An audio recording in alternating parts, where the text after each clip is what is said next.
Now, I don't know about you, but I tend to think a lot. I overthink. All kinds of thoughts enter my mind. What am I going to have for lunch? Did I pay the gas bill? Why do I find it hard to let go? Am I good enough? Am I going to get through this TED Talk without tripping up over the carpet? All these kind of things enter my mind, and we're kind of addicted to that kind of thinking. We're kind of stuck there. And you know what? I think sometimes if we can not be so addicted to thinking, how would that feel? Two things occupy my mind a lot, actually, and they are conducting and conduct. Conducting and conduct. And one particular question: how am I conducting my life?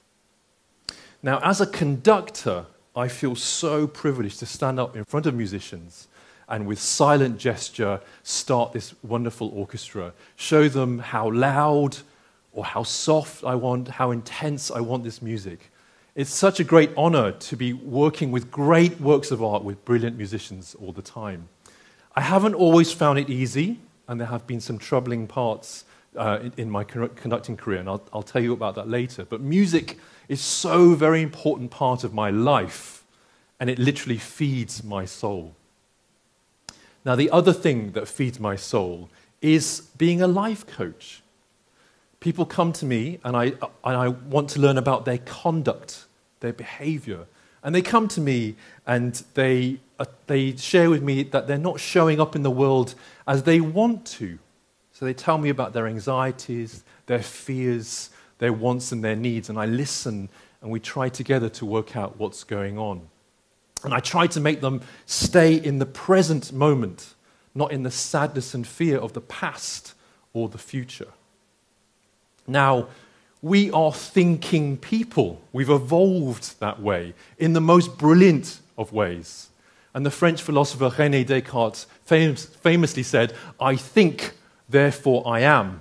We know that we are alive when we're thinking, and we're the only species that have developed in this way. And we've thought a lot and created amazing things, wonderful inventions, intelligent philosophies, beautiful music, incredible works of art. And we've done that because of our level one thinking. We were able to think so well. But of course, there's a flip side, right? We can be too much in there. And most of us aren't really involved in that high-level thinking. We're involved in the level 2 and level 3. What am I going to have for lunch? When did I pay my gas bill? And somehow that holds us captive. And we can't seem to escape that constant merry-go-round of thought. It's an addiction. And addiction is a disease of the mind. And today, addiction is more prevalent than ever. I'm probably going to, after I leave the stage, look at this thing. And apparently, we look at this thing, this phone, on average 80 times a day. And when we do look at that phone, it's probably going to be social media, Facebook, Instagram. We're going to check out comments. Did we get enough likes? Are we addicted to likes? And I often think to myself, what would it be like if we weren't stuck up there? Could we just be a bit calmer? Could we not think so much? What would that feel like? What would that sound like?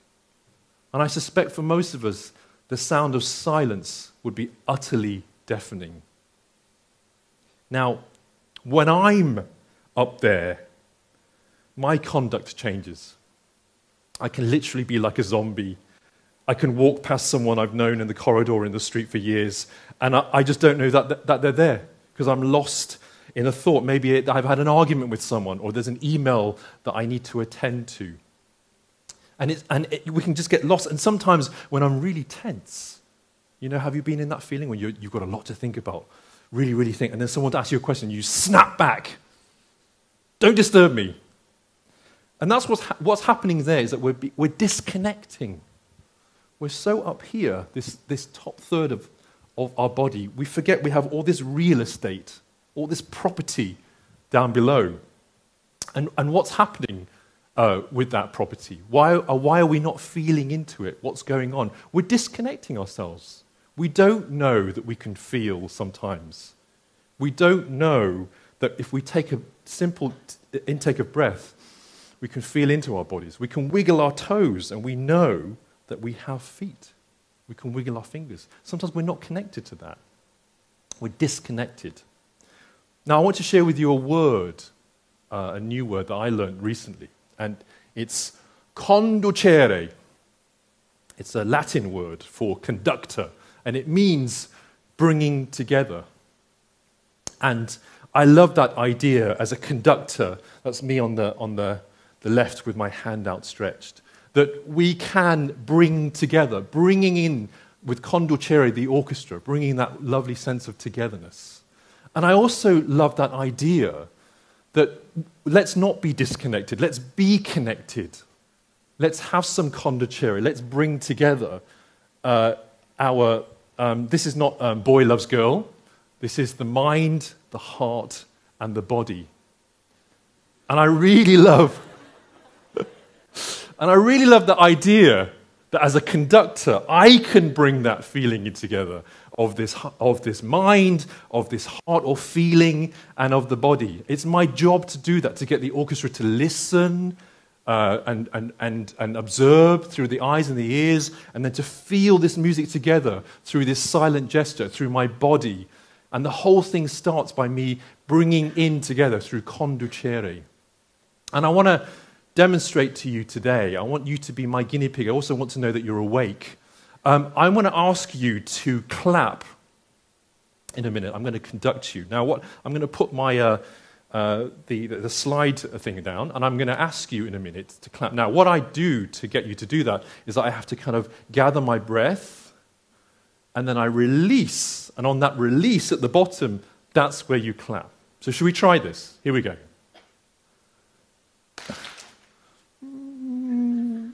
B minus, you could do better.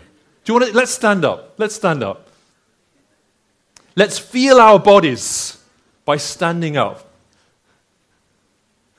That's the slowest stand-up I've ever seen of any audience. Here we go. Right, so I'm going to gather in and once more. Once more. Let's try the loud one. Great, good. Well done. Give yourselves a round of applause. That was great. If I ever need a clapping orchestra, I shall hire you, definitely.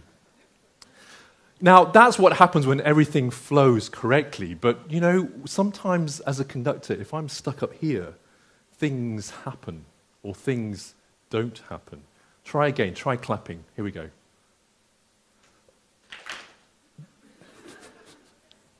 I haven't put the downbeat yet and you started clapping. What's going on? Well, I'm obviously not losing the plot. I'm stuck in my mind. You know how sometimes when you're so stuck up there, you can't think of anything else. You're immobile. You procrastinate. You put off. And actually what's happening is that you're just spinning around and around and around up there. And sometimes when I lose that sense of feeling as well, I become robotic as a conductor. And I'm sure you've seen that there are robots now who conduct. They've invented a conducting robot. Robots are really going to take over the world. But of course, this robot is very robotic by nature. So, and you input all that kind of movement. But, you know, I want to feel the music. I want to kind of give a sense of caressing the music. Or if it's something big and grand, I give it something. Or if it's something a bit more energetic, I can do that as well. And of course, the body, I have to be in touch with my body as a conductor. It's really important. And we can gain that connection simply by breathing in. Breathe in now. By breathing in, we connect to our bodies. And as, I don't know if you've ever been backstage, but even before going on for a TED Talk, your TED Talk, our heartbeat is beating faster. Just taking a few deep breaths can help connect you to your bodies and get rid of that anxiety again. And sometimes, you know, that shallow breathing, hyperventilating. Some people get so nervous, classical musicians or musicians in general, that they can't go on stage because they feel that they can't connect to their bodies anymore. Now, I've been conducting for nearly 25 years now, and I've learned a heck of a lot about trying to connect everything. It all started when I was 10, And I went to the cinema, and I saw this movie with an actress playing the cello. And I thought, wow, that looks like a fantastic and really cool instrument. I'm going to find out what it was. So later I found out it was the cello, and I went to school, and I asked, can I learn this instrument? And that's when my journey in classical music started. And I soon started playing the piano, and I started composing. And it was a wonderful time. It was a time of exploration. I was like a sponge soaking up all this detail about music, and it was just a really great flow. And as I got better and more able and more proficient, something happened. Thoughts started creeping in. The thinking started happening. This inner critic within me, the person that tells me things. Oh, did you practice enough? Oh, I think you're going to fail. This piece is way too hard for you. And what happens about these voices is this inner critic is that when we're young, this thing protects us. It helps us. The world is a very scary place. We have 2 caregivers, usually, and they can't be there all the time. So this inner critic protects us from that, tells us, don't touch that cup of hot tea, because if you do, you'll burn your hand. Okay. Don't go near the stairs, you might fall. Okay. What it fails to understand is that when we grow up and become adults, it still thinks that we're a child. And so you get that constant questioning, constant negative feedback. And I know the inner critic was raging for me during a particular period of my life. When I'd won a competition, a conducting competition, I fended off many, many competitors, and I got down to the last 3 competitors in the BBC Young Conductors Workshop in England in 2001. And I was thrilled to be one of the 3 contestants. So we all had to conduct a piece in this concert. So there we go, we do that. And it happened to be my night. I won, and I was so overjoyed. It was a great feeling, great experience. So 2 days later, there was a critic. There were many music critics in the audience at that time, and they write reviews about concerts. And they often publish those reviews in newspapers, major newspapers. And so this happened for this concert I was in as well, this competition. And the headline was, "Conductor with most promise loses out on first prize." He obviously thought that I didn't deserve to win, that I wasn't good. Someone else should have won. And you can imagine, wow, that was really hard to read and hard to hear. And something happened. I started getting very depressed, very down, very anxious, and a little bit angry as well. I remember my friends saying, "Jace, don't worry, you're great. It'll be fine. Who cares what he says?" You know, they were trying to comfort me. It kind of didn't help. I started eating things that we shouldn't. Crisps, burgers, chips, comfort eating. I'm sure we've all been there. It didn't help. I started buying stuff. I love gadgets and clothes. Didn't help. Nothing would fill that hole. I even said to myself, "Jason, you're fine. Don't worry. It's great. What does he know?" And it still felt bad. And what I learned from being a life coach was that we often are blind to what's happening in ourselves. We don't really know what's going on. And that meditation can clear our headspace. And that journaling, writing our feelings down, can get this stuff out on paper and make it real, and that's really good. But it's also good to explore what's going on as well, and to deepen our knowledge of ourselves, which is why I started looking at the 3 R's, not reading, writing, arithmetic, but responsibility, rejection, and reveal. And you too can take these 3 R's away and use them in your own life. So, responsibility.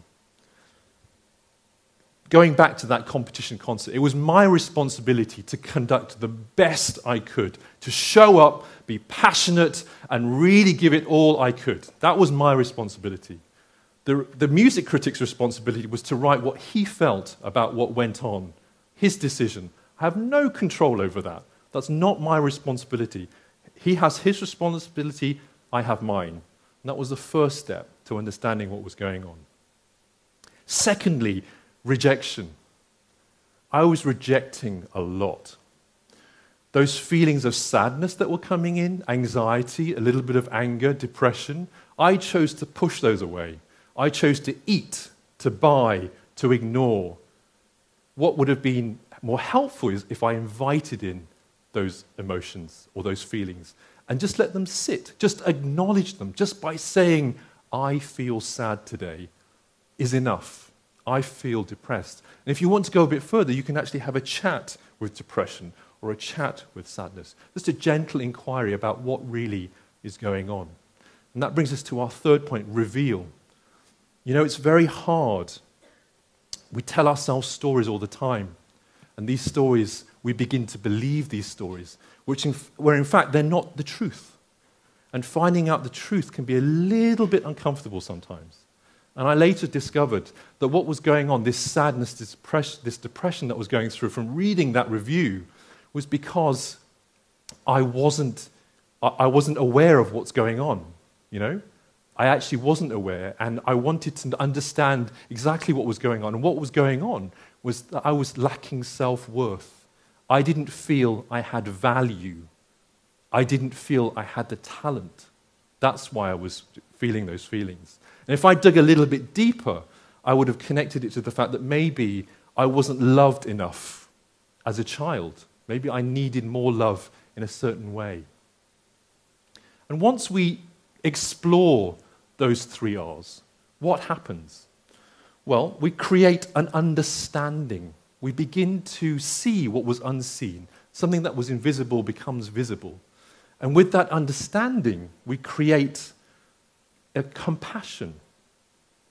We allow ourselves to be kind to ourselves for once and say, oh, okay.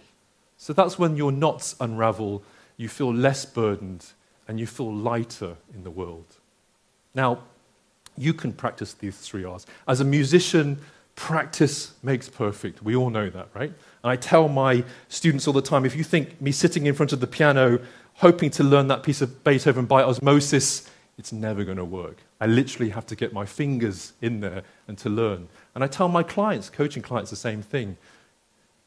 Journal, meditate, do the practices. And by doing those things, we can really try to understand. So if you have something that makes you feel uncomfortable, a situation, ask yourself, what am I responsible for? What am I not responsible for? Ask yourself, are you rejecting? Most of the time we are rejecting. We're rejecting being in the present by fearing the past or the future. Ask yourself, what are you rejecting? And then thirdly, try to reveal the truth. The truth sometimes hurts, sometimes is uncomfortable. But when you know the truth, you'll set yourself free. Back to that question I was asking myself at the beginning, how am I conducting my life? Well, I would suggest that you conduct your life through conducere, through the bringing together of the mind, of the feelings of the heart and the body. And if I were a philosopher, I'd probably suggest this. To think and feel is to be you. Thank you very much.